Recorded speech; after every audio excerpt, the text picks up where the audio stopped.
Ciao a tutti e anche oggi pratichiamo legge. Oggi parleremo di diritto d'asilo.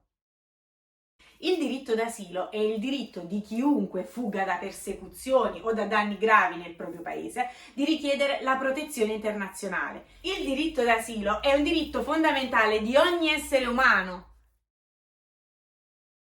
In questo video vedremo chi può fare la richiesta d'asilo, quando e come può fare richiesta, qual è la procedura per fare richiesta d'asilo e quali sono i miei diritti e i miei doveri.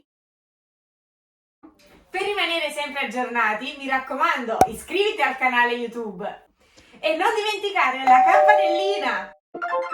Ora, chi può richiedere l'asilo? Bene, se non sei un cittadino dell'Unione Europea e non puoi tornare nel tuo paese perché temi di poter essere perseguitato o di subire un danno grave, puoi fare richiesta d'asilo.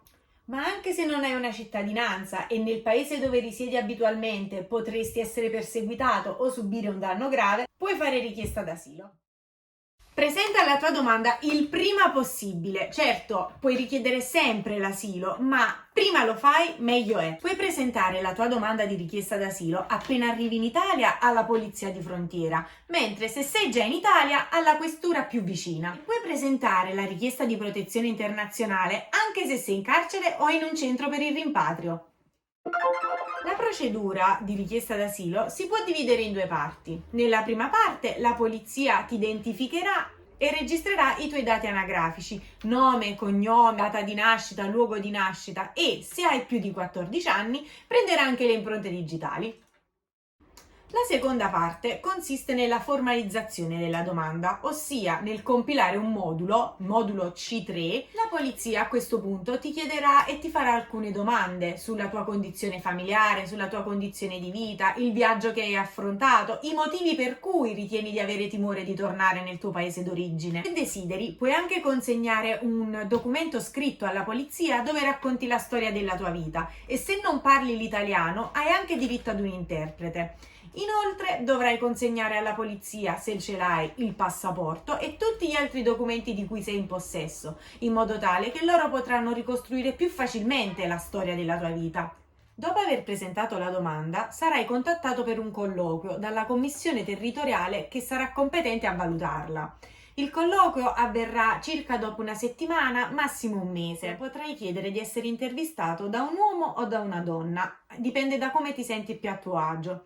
E ricorda, il colloquio è individuale, ma potrai richiedere l'assistenza di un interprete o del tuo avvocato di fiducia. Ma come può concludersi la domanda di richiesta d'asilo? Può concludersi con il riconoscimento dello status di rifugiato, con il riconoscimento della protezione sussidiaria, con il riconoscimento di una protezione speciale o con il rigetto della stessa. Ma in quali casi verrai riconosciuto come rifugiato?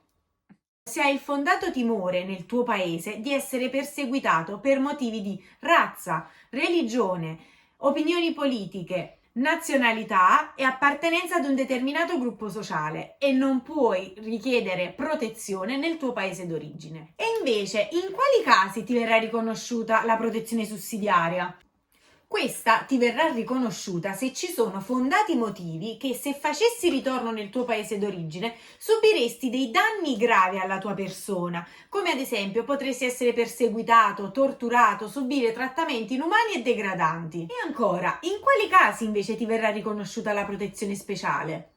Quest'ultima ti verrà riconosciuta se, nonostante non hai i requisiti per la protezione internazionale, potresti comunque subire nel tuo paese dei danni gravi. Ed infine, invece, quando è che la commissione territoriale può rigettare la tua domanda? Nel caso in cui non vi siano i presupposti per riconoscerti alcuna protezione internazionale. Alcune volte la domanda può essere rigettata per manifesta infondatezza. Ad esempio, nel caso in cui rifiuti di registrare le tue impronte digitali, nel caso in cui le questioni di cui hai parlato durante il colloquio non hanno alcuna connessione con la tua domanda di protezione internazionale e nel caso in cui non vi siano dei gravi motivi per cui il tuo paese d'origine non possa essere considerato sicuro. Ma attenzione! Nel caso in cui la tua domanda venga rigettata per manifesta infondatezza, hai solamente 15 giorni per rivolgerti a un avvocato e fare ricorso contro questa decisione. Ma tutta questa procedura ha un costo? Assolutamente no! Le autorità italiane non potranno mai chiedervi dei soldi per presentare o per valutare la vostra domanda di protezione internazionale.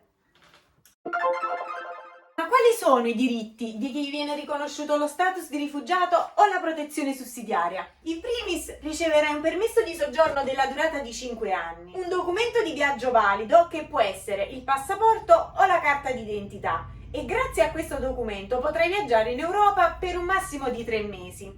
Inoltre, dopo la permanenza in 5 anni sullo Stato italiano, potrai ricevere il permesso di soggiorno illimitato europeo.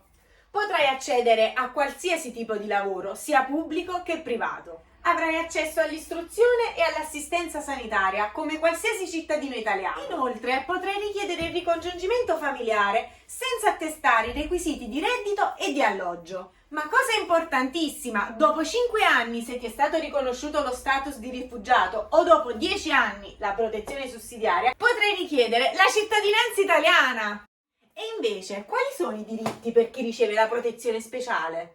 Innanzitutto, vi verrà rilasciato un permesso di soggiorno per la durata di 1 anno, rinnovabile nel caso in cui si abbia ancora bisogno di protezione dallo Stato italiano. Potrà richiedere un titolo di viaggio per stranieri, nel caso in cui non riesca ad ottenere il passaporto dal proprio Stato di provenienza. Potrà accedere al lavoro, ma attenzione, non potrà convertire il proprio permesso di soggiorno in un permesso di soggiorno per motivi di lavoro. E come abbiamo visto prima, anche coloro che hanno la protezione speciale potranno accedere ad assistenza sociale e sanitaria. Arrivati alla fine di questo video, bisogna ricordare quali sono i doveri per chi riceve il diritto d'asilo. Bisogna rispettare la legge italiana, altrimenti la tua domanda potrà essere revocata e ti verrà anche revocata la protezione internazionale. Spero di essere stata chiara e per qualsiasi altra domanda non esitare a scriverci nei commenti o a contattarci sul nostro sito www.pratichiamolegge.it e su tutti i nostri canali social. E mi raccomando, pratichiamo legge!